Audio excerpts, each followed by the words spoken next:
In August 2012, this video was posted online claiming to show a barrel filled with explosives and shrapnel dropped from a helicopter on a town in Syria. The Syrian Air Force had been deployed for a few months against the opposition forces using a variety of rockets and bombs, but this and increasing numbers of videos showed what appeared to be more and more examples of these improvised bombs, which came to be known as barrel bombs. There was of course some disbelief a professional Air Force would use improvised bombs, as this example, barrel bomb Bologna, demonstrates, but I came across more and more footage showing these bombs being used. Videos such as this one even appeared to show barrel bombs being pushed out the rear of helicopters. Still, there was a certain amount of disbelief, but then this video was posted online. This shows the inside of a HIP transport helicopter, with the fuse of an improvised barrel bomb being lit by a cigarette and pushed out the rear of a helicopter.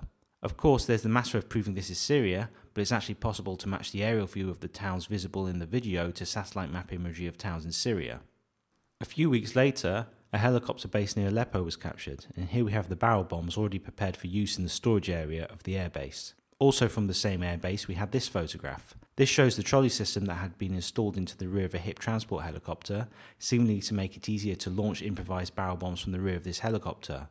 This wasn't the end of the story for improvised barrel bombs. At the start of this year, rebel-controlled areas of Damascus and Aleppo began to see intense bombardment from the air with a new kind of improvised barrel bomb. Here we have multiple videos showing improvised barrel bombs being dropped on the district of Daria in Damascus. Here you can see one of many videos showing them clearly thrown from the rear of helicopters. As this bombing continued, it was possible to observe a change in the way they were being dropped, going from one bomb at a time to dropping bombs in pairs. In this still taken from one of the bombing videos, we actually get a good view of the improvements made in the new version of the improvised barrel bomb. There's 3 tail fins to stabilise the bomb as it falls. The front of the bomb has a large fuse plate held away from the rest of the bomb by metal rods, something that's visible in videos showing the unexploded remains of the bomb. Also visible in some videos of the unexploded barrel bombs are rollers that are no doubt added to assist in pushing the heavier barrel bombs out the rear of aircraft. And the story of improvised barrel bombs doesn't end there. Since April 11th, around a dozen new chemical attacks have been reported in a number of towns and villages 50 kilometers apart in Idlib and Hama regions of Syria. In all those attacks, it has been claimed chlorine or ammonia gas has been used in the attacks, with hundreds reported injured by the gas.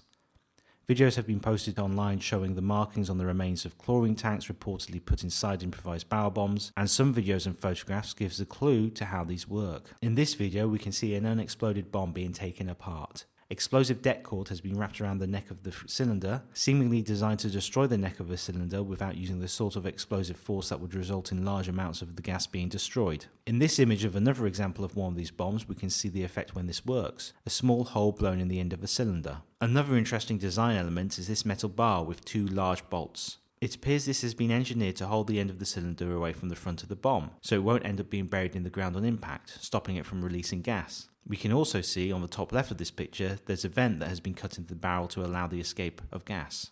This same arrangement can be seen in videos from other attacks, and strongly suggests that more thought have gone into these improvised chemical weapons than just throwing a chlorine cylinder into an improvised barrel bomb. So by using open source information, most of which has come from social media sites such as YouTube and Facebook, I've been able to track these weapons throughout the conflict, going from barrel bomb Bologna to improvised chemical weapons. In fact, in this final barrel bomb video, we're seeing a new twist to the tale.